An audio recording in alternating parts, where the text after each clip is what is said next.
Good evening, everyone, and welcome to the East Brunswick Township Council regular meeting for February 13th. Would everyone kindly rise and stand as we salute our nation's flag? Remain standing for a moment of reflection for Sayreville Councilwoman Eunice Dumfor and Milford Councilman Russell Heller, who were both taken from us in senseless acts of gun violence. Thank you. Pledge allegiance to the flag of the United States of America, to the republic for which it stands, one nation, under God, indivisible, with liberty and justice for all.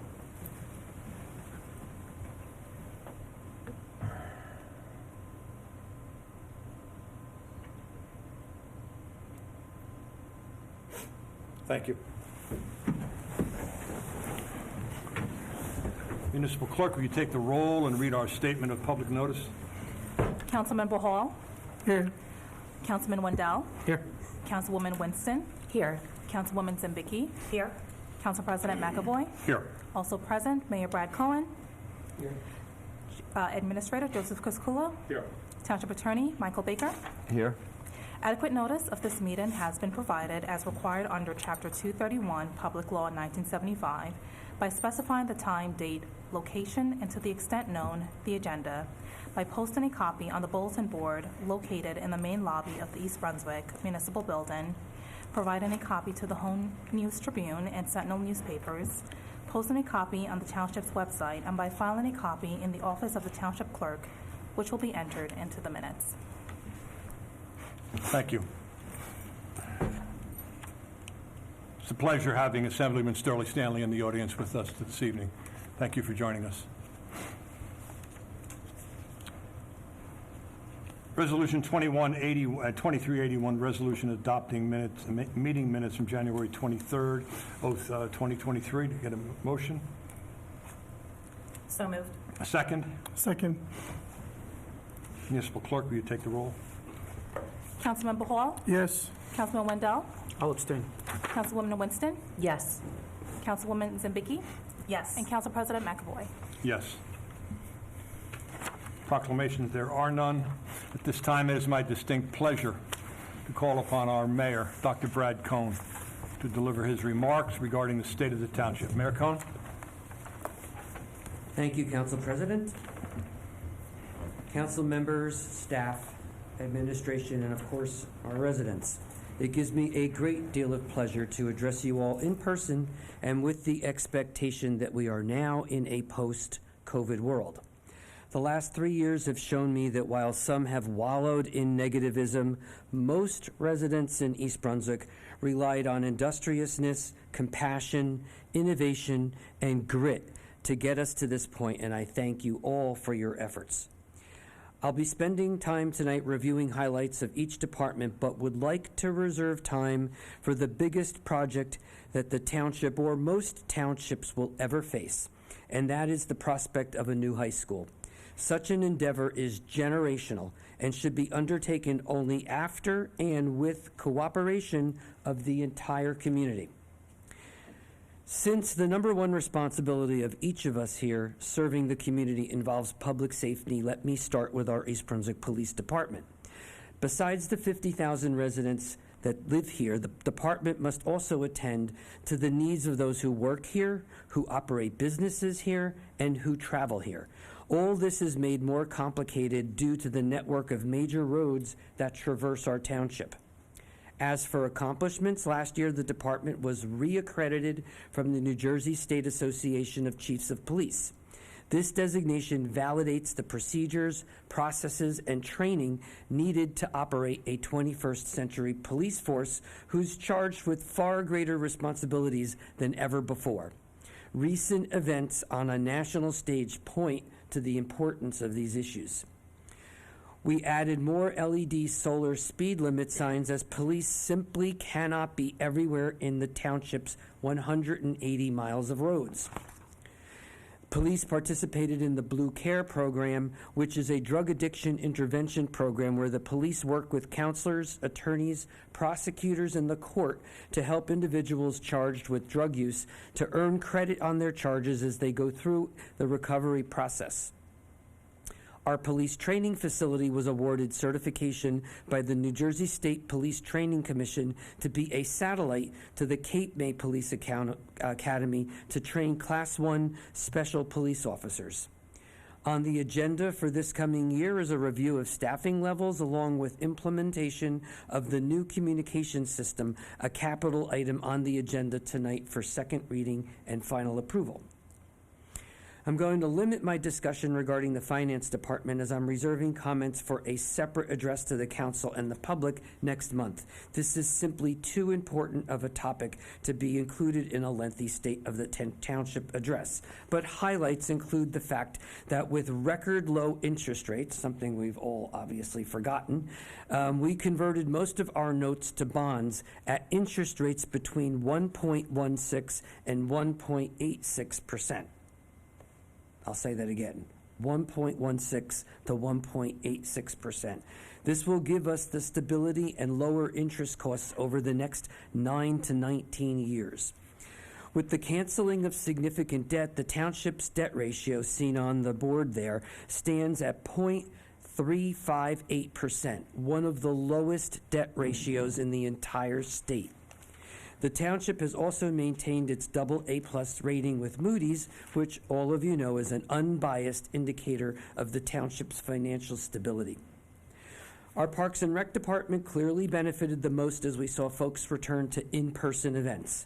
The department oversees our athletic fields, Arts Commission, Youth Council, Crystal Springs Water Park, our camps, sports programs, public events, and all of our parks. Highlights from last year include the fact that they were still able to put out over 345 programs and special events. We had Water Park bringing in a revenue of $1.27 million, which is pretty close to our pre-COVID record. You do need to keep in mind, though, that it's balanced by costs that went up significantly as well. Chemicals are a lot more expensive. Staff, if you could find them, is much more expensive because minimum wages went up and insurance costs went up.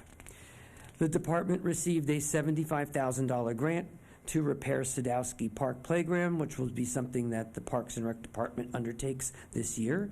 And we put together an East Brunswick Ice Arena Committee, which has been working steadily with the Planning and Engineering Department and our Parks and Rec Department on not only the facility, but the youth programs that we're going to need to make that a successful new sport here in the township. The Dallenbach Art Spot opened. That's by the Nature Center by Crystal Springs. Renovations were completed. It's going to be used for art classes and creative space.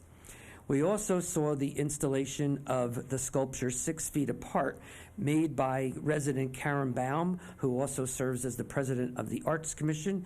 She put 2 large mosaics, a male and female, that as a tribute to the effects on our community from the pandemic, along with tributes to those who were most helpful to the community. It's absolutely stunning, and when you have a chance, you really should go out to Crystal Springs and see that.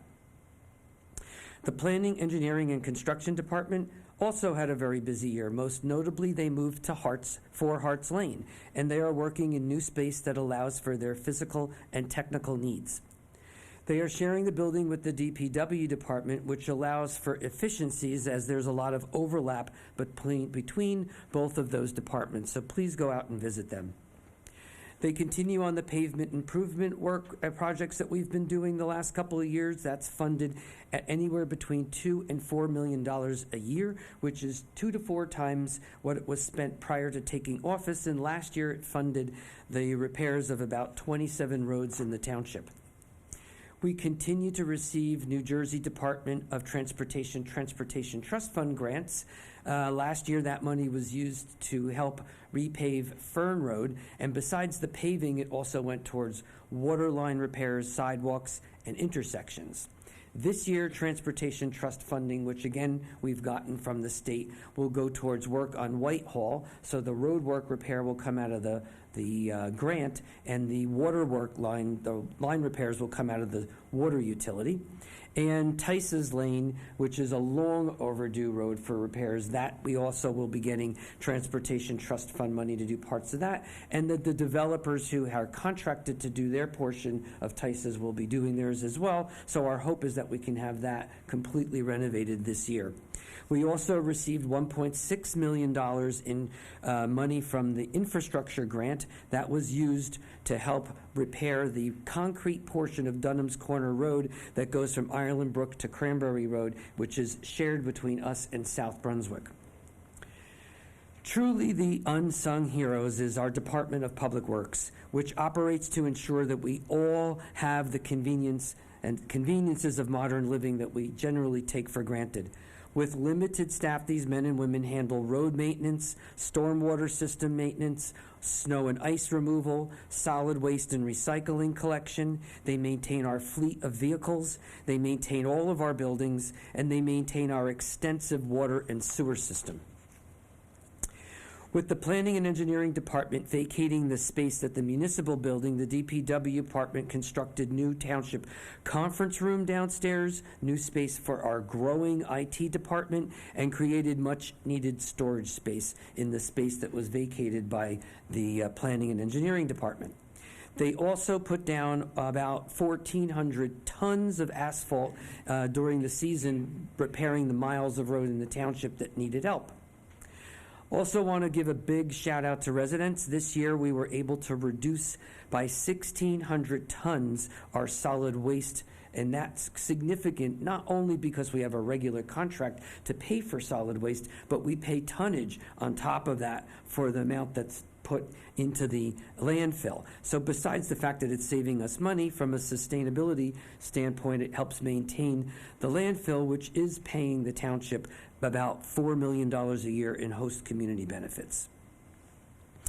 Our water utility repaired about 3,000 routine and 211 emergency repairs and about 44 water main breaks this year. The water meter replacement program, which is something that this council approved in December of 2019, started about 8 months ago. We are about 45% complete in the township. So that's good news. Most of you recall in November of this past year, we had a major water break on Riders Lane. Kudos to all of our departments, our fire, our neighboring townships, and of course the department in getting that repair done in 36 hours. That is the main water line to the township. Had that been out longer than that, we would have all suffered water shortages, including the towns that we support, South River, Helmetta, and Spotswood. We're also working on water connects through the infrastructure money that's made available by the president. Burnett Street is our connection to New Brunswick, and Main Street's our connection to Sayreville, along with the one that we already have on I believe it's Riva, that connects to South Brunswick, which helped us out during that water break a couple months ago. Those are all important because we need to have redundancy in the systems for every town. In the event that water systems go down, we have to help each other out. Sewer utility was actually able to continue working on reducing biochemical oxygen demand, which actually resulted in about $168,000 in savings against our estimated charges for the year. And one of their big projects for this coming year is going to be working on the Kingswood pump station. As many of you know, we're looking to expand the Community Arts Center, which is serviced through a septic system there. In order for us to be able to reasonably expect the type of crowds we'd like at the Community Arts Center, we need to switch that to regular public sewer, and the ability to do that is going to be predicated on a connection to the Kingswood pump station. Since our senior center was the first to close and the last to open during the pandemic, suffice to say that they were the happiest to see a return to a normal schedule, and their numbers reflect that. The average daily census was up to 115 people a day, with 222 new members joining the center this past year. They had 8,000 bus rides for shopping and banking and all other sorts of good things, and almost 10,000 home-delivered meals. They were awarded $60,000 in a grant for the purchase of a new 14-passenger bus. and they continue to work with businesses, our local businesses, to create partnering in order to provide programming that doesn't have to continually come out of tax dollars. They also work in collaboration for many of their programs with the East Brunswick Public Library, our police department, our Parks and Rec department, the public schools, and of course EBTV. And while I'm talking about EBTV, we have a new manager in Anthony Pagliocco. This comes as a result of the retirement of Dave Ambrosi, a 42-year veteran of the township. And while we'll miss him, although I'm sure he's not that far from here, we are in good hands with Anthony, and we also welcome back Brian Belzer as our full-time video producer. Together, the department produced 211 productions last year, had 134,000 YouTube views, and 51,000 Facebook views. Another big victory and beneficiary of the post-COVID world was our East Brunswick Public Library. With a little over 185,000 visits, the library saw a 71% increase in visits over 2021. They were the recipient of a $100,000 grant from the New Jersey State Library from ARP money that was funded for our New Jersey Health Connect at Your Library program. That program distributed 454 iPads throughout the state with East Brunswick Public Library loaded health resources and telemedicine software, all from our department. They also received grants for an immersive English language learners program funded by the New Jersey Department of Labor and Workforce Development. And they ran, among many other things, a concert series featuring music from diverse cultural regions of the world, funded by the Arts Institute of Middlesex County. Now, as in most large organizations, the glue that keeps us all connected is the Information Technology Department. Our team's been very busy, which I believe we have one of the best teams in the state, by the way. I know Joe would tell us that. And they were busy attending to the never-ending job of making sure that the system is secure. In addition to that function, the team completed some very important projects last year. They did the completion of the entire IT infrastructure for the Department of Planning and Engineering as they moved over to 4 Hearts Lane. They also helped with the new security cameras and employee card access system here at the municipal building and at the Public Works Department. And they helped completely renovate the network infrastructure at Parks and Recreation and Crystal Springs. So that was a lot of work. Our township tax assessor reports that there were 128 new assessments in 2022, which brought in an additional $10.5 million in tax revenue. Tax appeals were relatively low, as most residents tend to hold off tax appeals in markets where housing values are relatively high. While we're long overdue for a complete revaluation, the low number of appeals speaks to proper assessment, and if anything, given our high property values right now, many properties are likely underassessed. Our tax assessor also runs the Township Park utility, and while revenue picked up in 2022, it is still well below pre-COVID revenue numbers. And since this is a utility, it does cause us concern because it carries debt, and we are in active discussions to determine a course that prevents the utility from coming to the township for help in covering these carrying costs. Fees, however, have remained the same, as in East Brunswick, residents pay $30 a month, non-residents pay $65 a month. That has not changed since before the pandemic. And finally, in response to complaints of loitering in the parking deck lobbies, this council adopted Ordinance 22-30 on December 12th last year. I'm happy to report that there have been no loitering complaints following the implementation of your ordinance. With redevelopment well underway, we're beginning to get a much better look at the Route 18 business corridor that was promised years ago. We're also beginning to see efforts on the part of local property owners to reinvest in their assets, as they're well aware of the quality development projects soon to come. This has all kept our economic development officer very busy. Some of the highlights from last year include the fact that 65 new businesses were opened, including a wide variety of proprietors, from restaurants to healthcare, personal care to a new hotel, co-working space.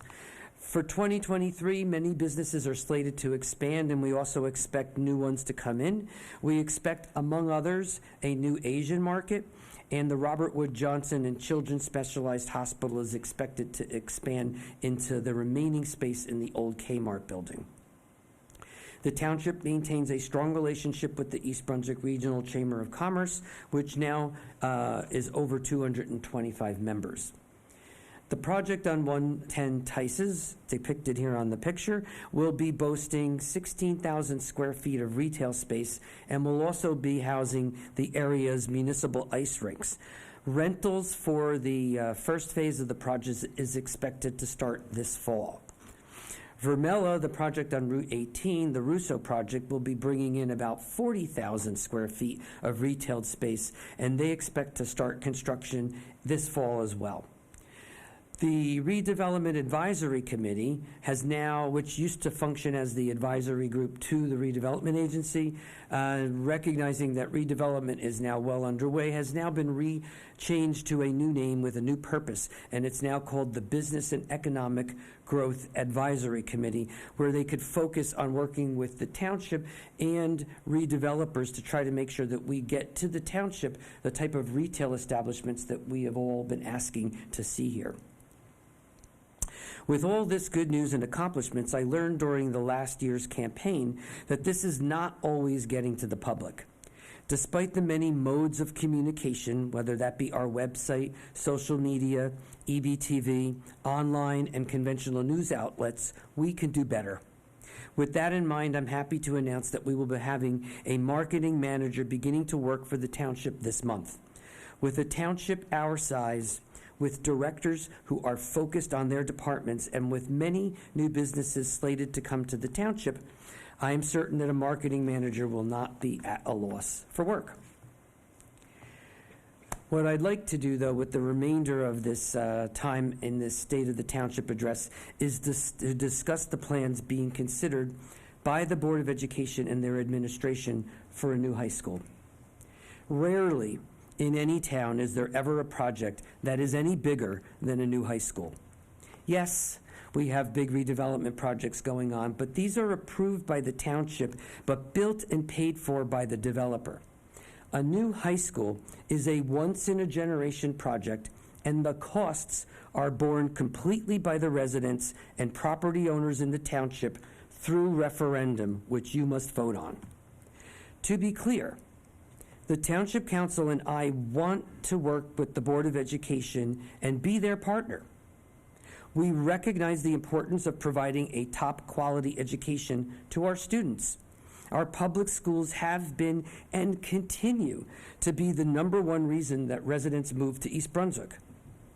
For a referendum to be successful, it is critical that the board remain transparent and clearly make the case to the public for the reasons for such a massive investment.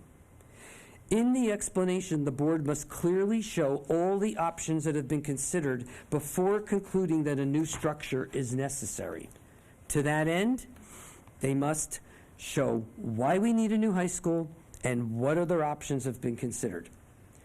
On the first question, why do we need a new high school? When talking to most residents, the overwhelming response is that school enrollment is bursting at the seams. The recent movement of elementary students up to Hammersholt and the trailers at Churchill would seem to validate that conclusion. Additionally, there are many residents who have been concerned over the effect that new developments would have on school enrollment. But the Board of Education has paid for recent demographic studies looking exactly at that question. The present study was just completed last month, January 2023. I have it right here if you want to. It's referenced on there. And that was an addition to the apartment data that had to be added from the study that was done for June of 2022. I really suggest that all residents read this report, because clearly in that report, there is no enrollment issue at our schools. From their own capacity experts, school capacity hasn't changed, and it sits at a little over 9,500 students. That's the school capacity. If you look at the next two slides, we have never hit this number in the past 25 years. It's varied somewhere between 8,000 and 8,200, other than when my kids graduated high school around 2005 and 6, when we were maybe around 9,000. It has never been at 9,500. And enrollment is expected in the next 5 years, including those that come out of new apartments, will not be much greater than enrollment was 10 years ago and well below the school's capacity.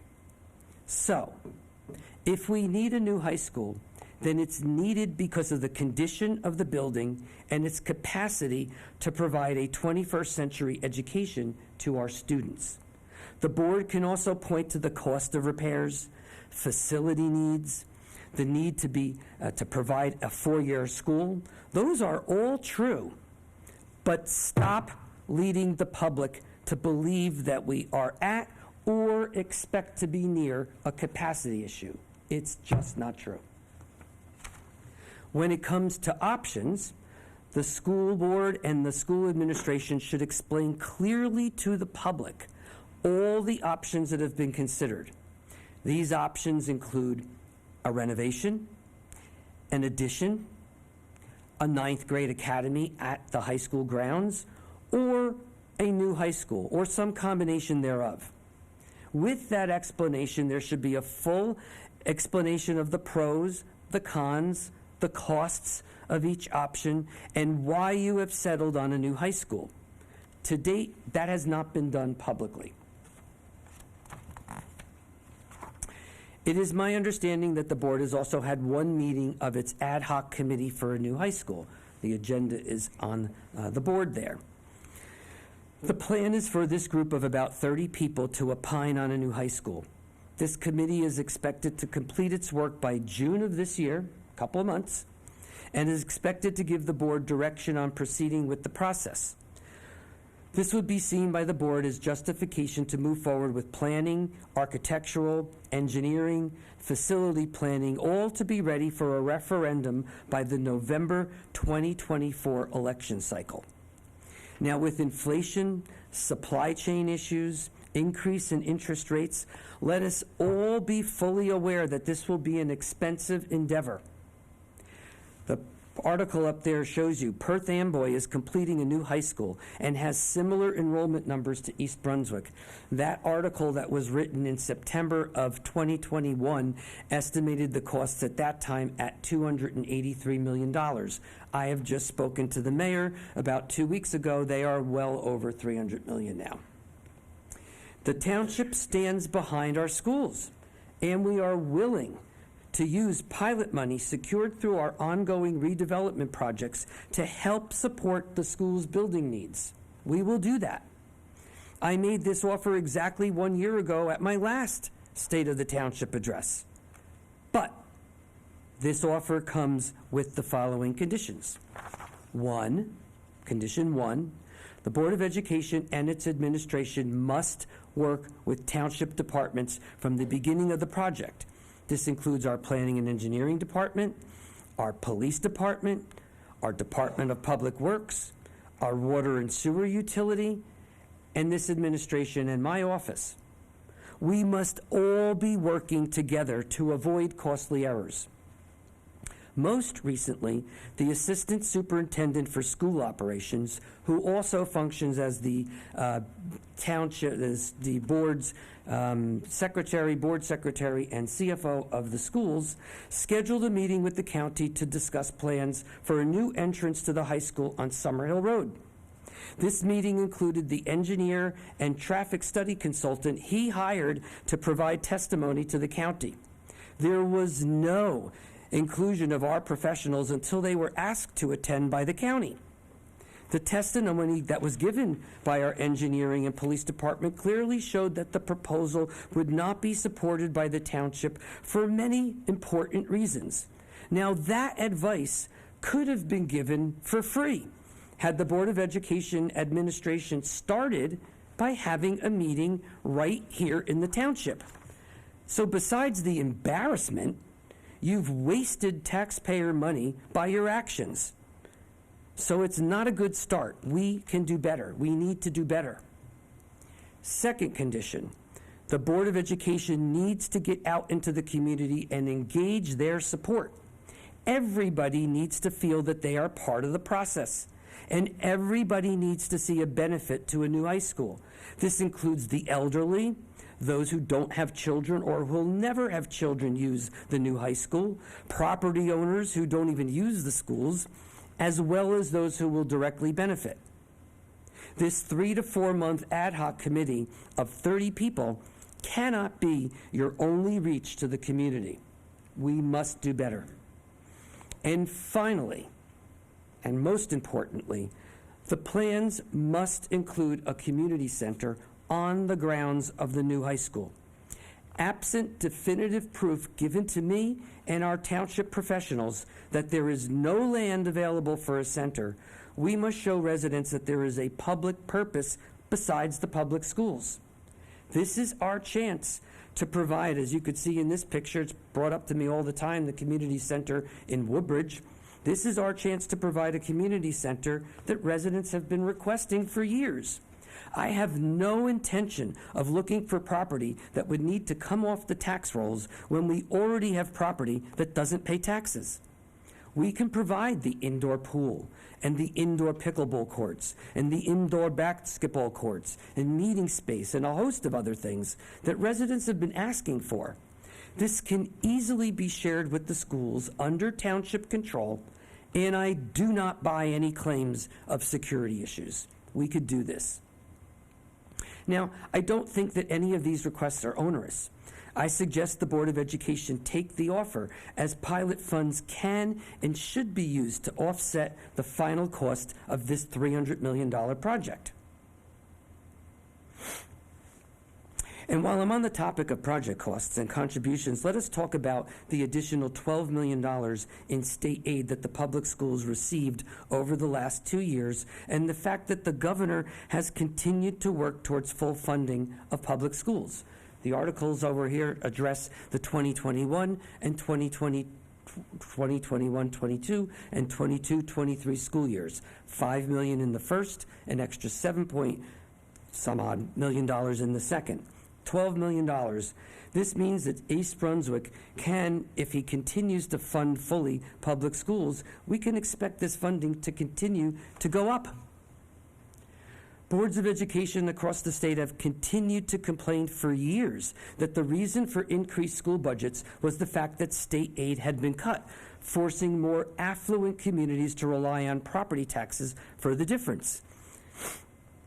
Given that schools have been getting this money back, why have residents not seen any tax relief? Governor's own words. The purpose of giving back the state aid was that everybody should benefit. They should see a reduction in their property taxes, property tax relief. He was very clear. Perhaps, the fact that I don't understand why we haven't seen where that money went. And in fact, last year we got a $3.5 million increase from the school board in taxes. Now, perhaps it is the plan to use some of this money towards a new high school. That would be prudent. If that's the case, then the public should be made aware of exactly how much of this can be used towards the school and the financial cost in the referendum made lower to reflect that contribution. Absent any plan to use this money for a new high school, the public deserves to know why they're shouldering tax increases given this massive amount of funding. So in short, and again, my office, this council, are prepared to work with the Board of Education in this once-in-a-generation project. We want to be your partner and do what is necessary to preserve the quality of our schools that continue to be the envy of our neighbors and the reason that people move here. But on behalf of the residents of East Brunswick, this is not carte blanche. So God bless the Township of East Brunswick, our troops, and of course the United States of America. Thank you.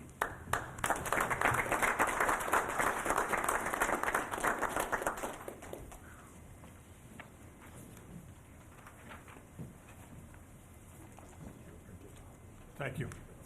I'm going to quickly open it up to the council for any comments. If the council feels they need to make... I'm going to start, Councilman Wendell. Mayor Cohn has been our mayor now for 6 years. And in this particular address to the community, he's talking primarily about the future. And the future is generational. And it's real.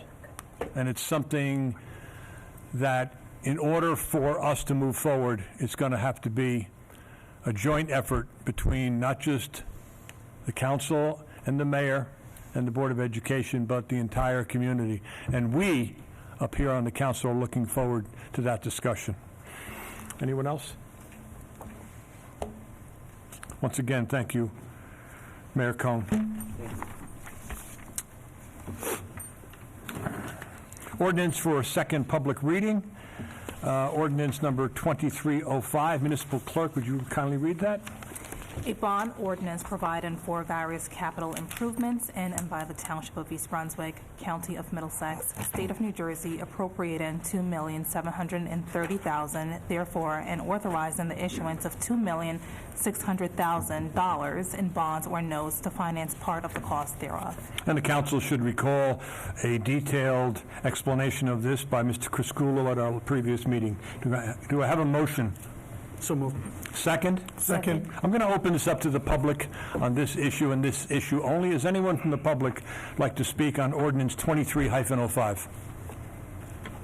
going to close the public portion. Is there any discussion by council? Municipal Clerk, will you take the roll? Councilmember Hall? Yes. Councilman Wendell? Yes. Councilwoman Winston? Yes. Councilwoman Zambicki? Yes. And Council President McAvoy.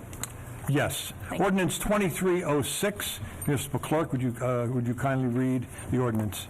A capital ordinance by the Township of East Brunswick providing for various general improvements in and by the Township of East Brunswick, County of Middlesex, State of New Jersey, appropriating $2,518,000. And again, we had detailed explanation from Mr. Criscuolo. Can I have a motion? Move to adopt. Second? Second. I'm going to open this to the public on ordinance 2306 and only on this ordinance. Seeing no one, I'll close the public portion. Is there any discussion from council? Municipal Clerk, would you kindly call the roll? Councilmember Hall? Yes. Councilman Wendell? Yes. Councilwoman Winston? Yes. Councilwoman Zambicki? Yes. And Council President McAvoy. Yes. Thank you. Let's turn to our reports section, even though we simply had a deep... Call on the mayor first to share with us any ideas he has about the township. I think I'll pass tonight, but everyone has heard quite enough of me tonight. Okay. Our administrator, Mr. Criscuolo. Yes, my usual comment after the mayor's mayor's address. Extremely proud to be the administrator for this township. Very proud of our employees who really pull everything together. As the mayor said, it's a delight to work with them, and their hardworking and commitment to the community. And as always, I like to thank you for your support with the passage of the bond ordinance and this council's recognition of always doing the right thing. So thank you, and I'm actually very tired after this because we did a lot of work last year. But I'd like just to thank the council for your support as well. Thank you. And you're welcome, Mr. Criscuolo, and we as well respect and honor your work here in the township. Our attorney, Mr. Baker. Thank you, Council President. Just one thing, wanted to talk about the ordinance and so on later in the agenda, the amendments to the alarm ordinance. Principally three changes. We took out a section that with a training course that we haven't been running and don't want to run. Second, we put in a provision that allowed people a get out of fine, get out of jail free card. Your first violation, you will only get a warning. And then the third thing was, I noticed when we were going through this ordinance that was adopted several years ago, that there were some operational issues in terms of how appeals were handled that I needed to have revised. Thank you, Mr. Baker. Are there any council member, committee, or board reports? Yep. Yes. Yep. So the Councilwoman Recs- Zambicki. Thank you. The Rec and Parks Board met last Thursday. Lots of great things going on. Art Commission, there's a photo contest going on. Ordinary to Extraordinary. Looks pretty neat. Check it out on their page. Many programs going on. There's a piano concert on March 11th. The Fly a Kite event, the second one of its existence, on April 15th. And on May 11th, there's a very neat program called Love Songs of World War II, and that's sponsored in conjunction with the Friends of the East Brunswick Library. The Daisy Tricky Tray will be Wednesday, April 12th at St. Bart's School. The doors open at 5 and the drawings start at 7:30. Tickets go on sale March 1st. There's going to be a Chamber of Commerce job fair at the high school on April 12th, so a great way for us as a township to get some of the kids employed for the summer. The cricket fields work will begin. The cricket fields are going to be located across from the dog park at Heavenly Farms. Right now they are working on investigating materials. These fields will be lit. They will also have irrigation. And the earliest, if all the cards align perfectly, they would be ready, is fall, but most likely it will be the following season because it is a huge project. It's a large field. They're looking to expand park areas for passive recreation, the Fodor Farm, which backs up to the lake on Riva Avenue. The scoreboards at Heavenly Farms are going to be installed by summer. And Field C at Heavenly Farms, the turf is scheduled to be completely replaced. And it's going to be also multi-purpose, so it'll be lined in a variety of ways for more usage, but certainly the material is going to be appropriate for our adults and children with disabilities.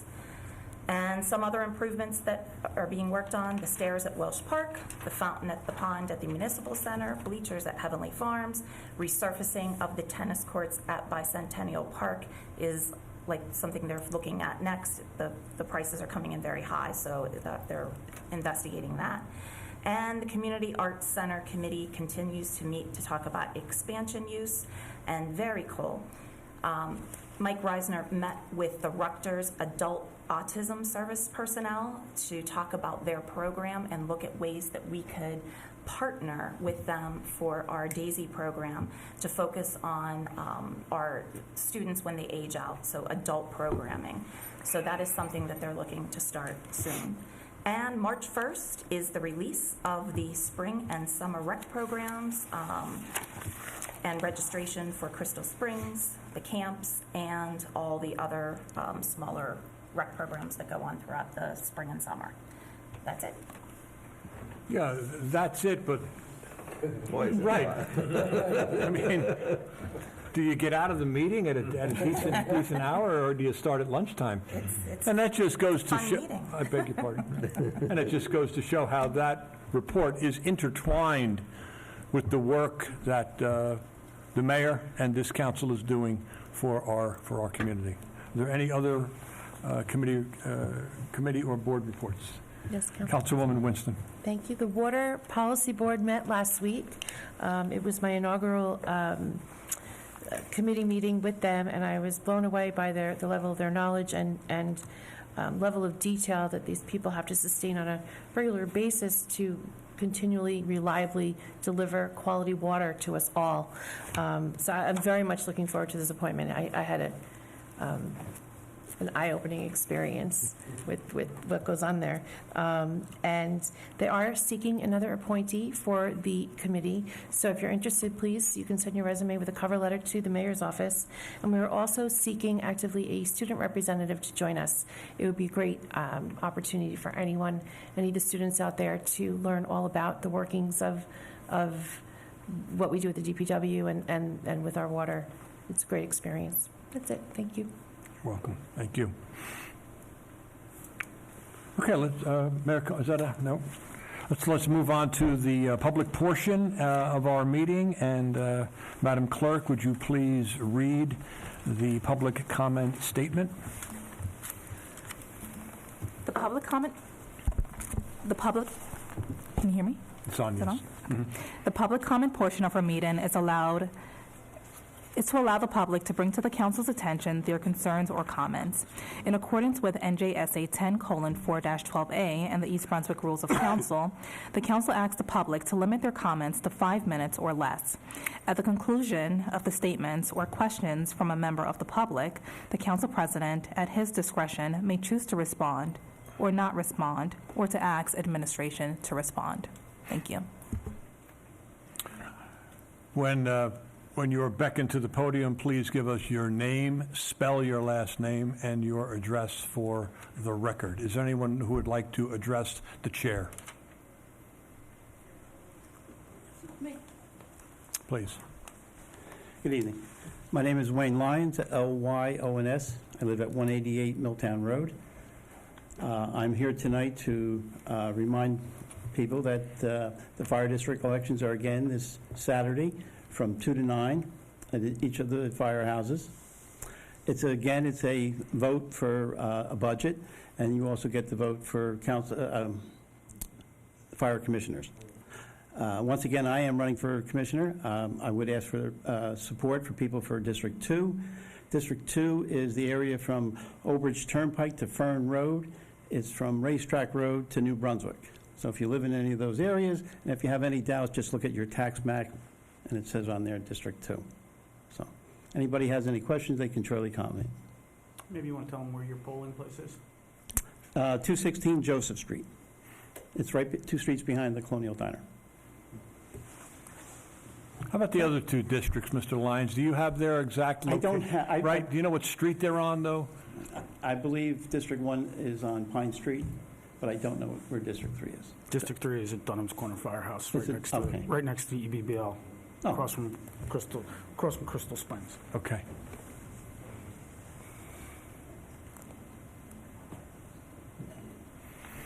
And once again, that's, voting will be from, 2 to 9, 2 in the afternoon till 9 p.m. right. And just as the residents make their way to the firehouse, there'll be signs directing them to the Yes, and if location. you have a mail-in ballot, you can still mail them in. There is a mailbox outside the municipal building, and I don't know where the other ones are. On Kennedy Boulevard. Okay. At the voting office. Right, at the Board of Elections. Okay, thank you. Thank you, Mr. Lyons. That's fine. Anyone else from the public wishing to speak? Please. Hello, my name is Erin Satran, S-A-T-R-A-N, 70 Overhill Road, East Brunswick. I'm an East Brunswick resident as well as a mom of 3 and an East Brunswick elementary school teacher. A couple of weeks ago, I was in a very bad accident where my car was totaled on the corner of Ruse Lane and Hillsdale Road. And I'm here tonight to request that there be a sign prohibiting a left turn at this intersection. The police officer on duty let me know that this accident happens about once per week. And he sees it frequently, and so I'd like to request that there be a sign at this intersection preventing this type of accident from reoccurring again. Thankfully, my 9-year-old son, who was in the car with me, it was fine, and I just sustained some minor injuries, but it could have been really significantly worse. Okay, so once again, the intersection is where? The intersection is Ruse Lane and Hillsdale Road. Okay, so we'll take a look, and we have your phone number, so we'll get back. Yes, thank you. Thank you. Anyone else from the public?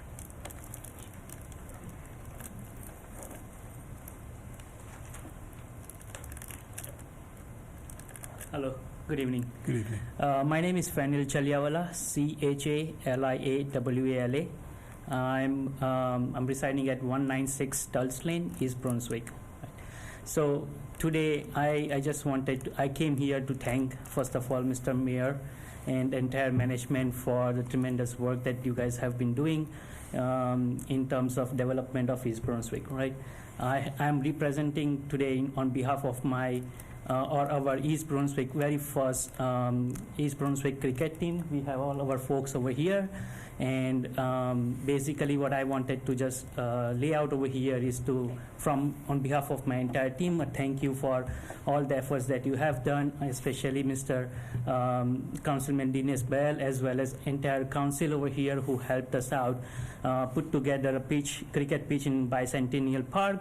We utilized a lot last year, and we plan to utilize that as well. We have seen tremendous growth in cricket, and we would like to just thank you for that. I just wanted to speak few words for in terms of a cricket as a sport. Basically, cricket, this has came a lot. There's a shorter format of this game, which has been which has gained a lot of popularity, not only the cricket playing nation, but also in USA. We have seen so many teams, so many people playing cricket in USA. In fact, as a matter of fact, if you guys are aware of it, just in January, there was a women's girls under 19 cricket tournament that just concluded, and guess what? USA has the representation of under 19 girls cricket team. Just coming as a fact for the next year, in summer of 2024, we gonna have a T20 World Cup that is being played across the nation. Like Australia participates, India participates, England participates, and guess what?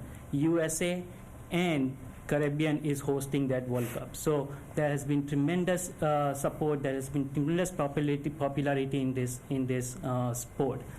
And finally, I just also want to thank you for the pitch that and the cricket ground designated cricket ground that you guys are helping us build. That will help us youth come up. They will be able to grow their development and grow professionally into the field of this sport. And we would like to thank you on behalf of our entire team to everybody in the committee for putting this together. Thank you. You're welcome.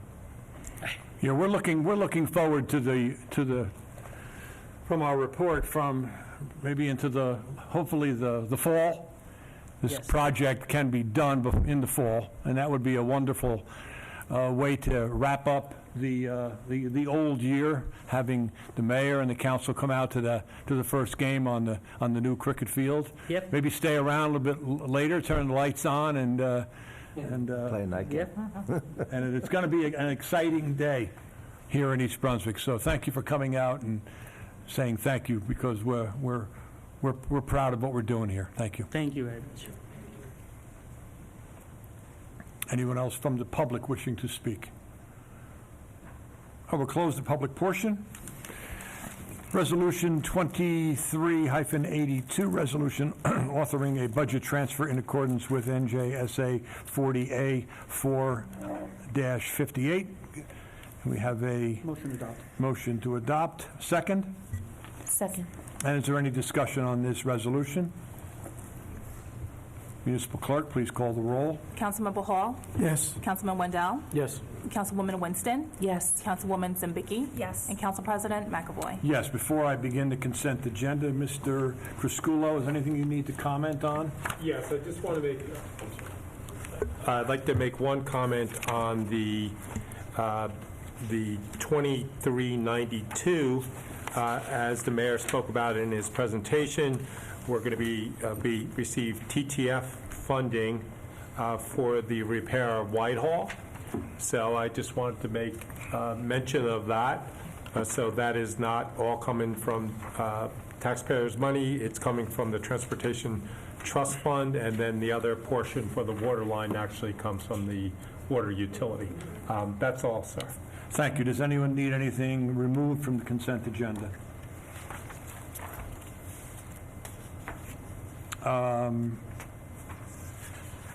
So could we have a resolution number 23-83 through resolution 23-93? Can I have a motion for that? Motion to adopt.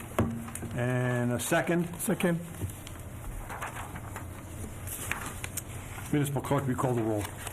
Councilmember Hall, Yes. Councilman Wendell, Yes. Councilwoman Winston, Yes. Councilwoman Zambicki, Yes. and Council President McAvoy. Yes, moving down to ordinance 2307, which is an introduction of, An ordinance.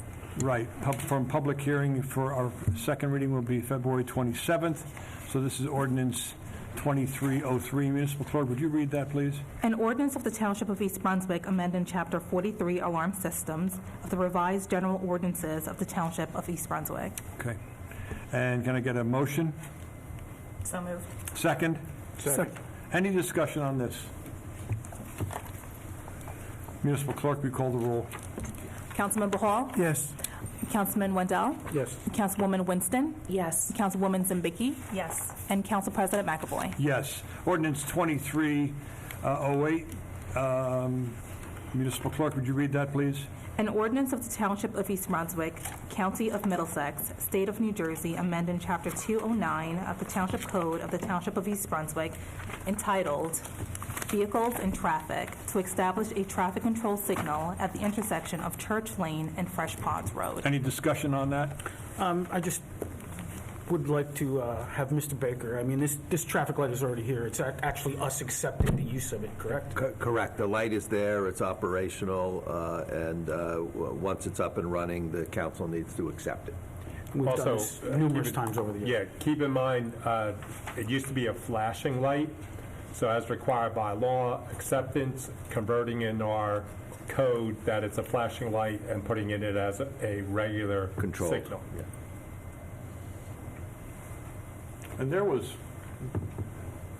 quite a few residents expressing the need for this light, so it really was something that was overdue.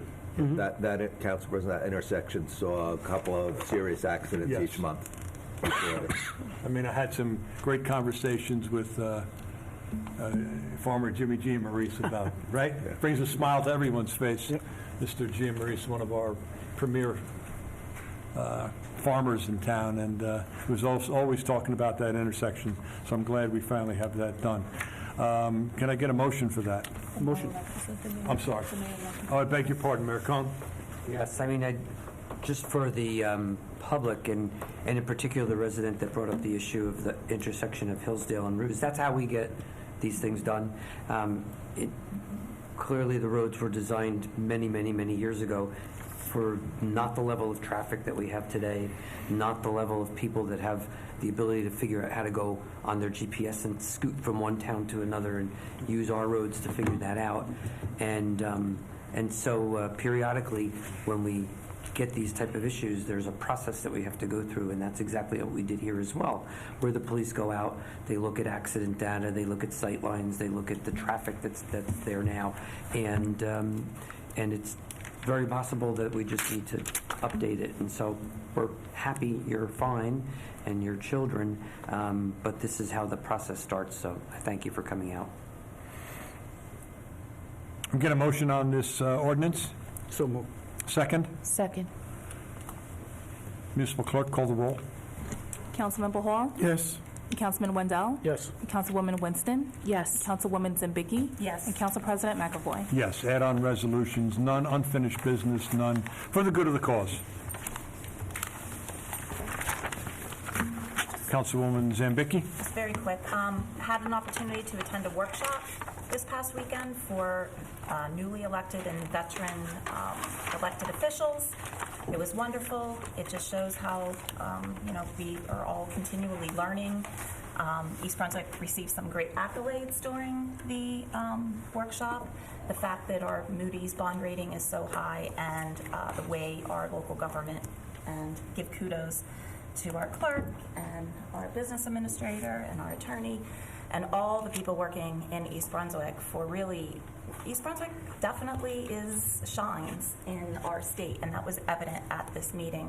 There's 564 municipalities, and so to have your town called out during that for something good, that was awesome. So I just wanted to point that out. It was amazing. So thank you for the opportunity. one other thing, Council Yes, President. Councilman I just want to Lindell. remind the public, I know we have another meeting before, but the Daisy Breakfast is coming up. It's on March 15th from 8 a.m. to 12 p.m. At the Hilton in East Brunswick. Great cause, very well attended. I urge everyone to bring their money and buy all their tickets for the raffles and everything else. It's a great cause, and it supports our Daisy program quite well. Thank you, Councilman Lindell. Get a motion for adjournment? So move. Second? Second. All those in favor say aye. Aye. Opposed, say no. Good evening. Thank you.